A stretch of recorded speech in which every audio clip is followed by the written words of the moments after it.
ওয়ালাইকুম আসসালাম ওয়া রাহমাতুল্লাহি ওয়া বারাকাতুহ। সম্মানিত ভাই, আপনার প্রশ্নটি হচ্ছে যে কিয়ামতের পূর্বে কিছু সংখ্যক মানুষ সামান্য সম্পদের বিনিময়ে তার দিন বিক্রি করে দিবে, এটা সঠিক কিনা? জি ভাই, এই বিষয়ের হাদিসটি সহিহ মুসলিমের মধ্যে আল ইমান অধ্যায়ে 118 নম্বর হাদিস এবং তিরমিজি আল ফিতান 2195 নম্বর হাদিস, এভাবে আরও বিভিন্ন গ্রন্থে আছে হাদিসটি। আবু হুরায়রা রাদিয়াল্লাহু তাআলা আনহু থেকে তিনি বলেন, ক্বালা রাসূলুল্লাহ সাল্লাল্লাহু আলাইহি ওয়াসাল্লাম বাদিরু বিল আমালি সলিহা ফিতানান কা কিতাইল লাইলিল মুসলিমি ইউসবিহুর রাজুলু মুমিনা ওয়া ইউমসি কাফিরা ওয়া ইউমসি মুমিনা ওয়া ইউসবিহু কাফিরা ইয়াবিউ দীনাহু বিআরাযিম মিনাদ দুনিয়া। রাসূল সাল্লাল্লাহু আলাইহি ওয়াসাল্লাম ইরশাদ করেন, তোমরা দ্রুত নেক আমল করতে থাকো, এরকম ফিতনা আসার আগে আগে। যেই ফিতনাটা অন্ধকার, যে রাত্রি গভীর অমনিশা, যে অত্যন্ত গভীর অন্ধকার রাত্রির মতো, সেরকম অন্ধকার ফিতনা আসার আগে আগে তোমরা নেক কাজ করতে থাকো।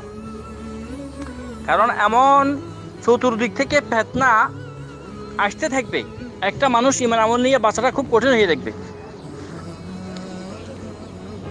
রাসূল সাল্লাল্লাহু আলাইহি ওয়াসাল্লাম উদাহরণস্বরূপ বলেন, ইউসবিহুর রাজুল মুমিনা, সকালে সে মুমিন ছিল, ওয়া ইউমসি কাফিরা, বিকালে সে কাফের হয়ে গেছে, দুনিয়ার লোভে পড়ে, দুনিয়ার স্বার্থে পড়ে।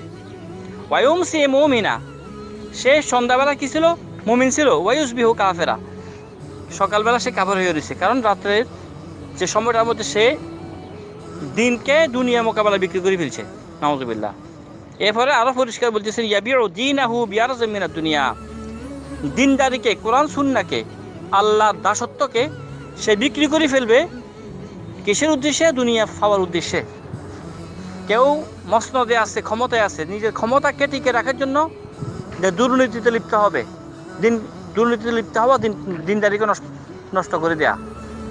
তেমনি ঘুষ চলবে, তারপর মনে করেন জুলুম নির্যাতন চলবে, তারপরে বেহায়া বেলালাপনা চলবে, যেমন বর্তমানে অশ্লীল ভিডিও, পর্নোগ্রাফি, এগুলো বিক্রির মাধ্যমে মানুষই ইমান নষ্ট করে ফেলতেছে, ইমান বিক্রি করে ফেলতেছে, শুধু যে অল্প মেহনতে অনেক ইনকাম করার আশায়। কারণ এই সমস্ত যে খারাপ অশ্লীল যে ভিডিওগুলো আছে, এগুলোর মাধ্যমে অল্পতে অনেক ইনকাম করতে পারে। তো সে অল্প পুঁজিতে অনেক ইনকাম করার জন্য সে হারাম কাজে লিপ্ত হইয়া নিজের দিনদারিকে বিক্রি করে ফেলছে। তেমন অনেকে অর্থ লোভের আশায় খ্রিস্টান হয়ে যেতেছে।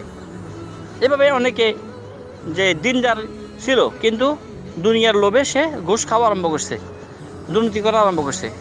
এই একটা পরিস্থিতি রাসূল সাল্লাল্লাহু আলাইহি সাল্লাম আসার আগে বলতেছেন, তোমরা নেক কাজ করতে থাকো, এই ধরনের ফিতনার সময় আসার আগে আগে।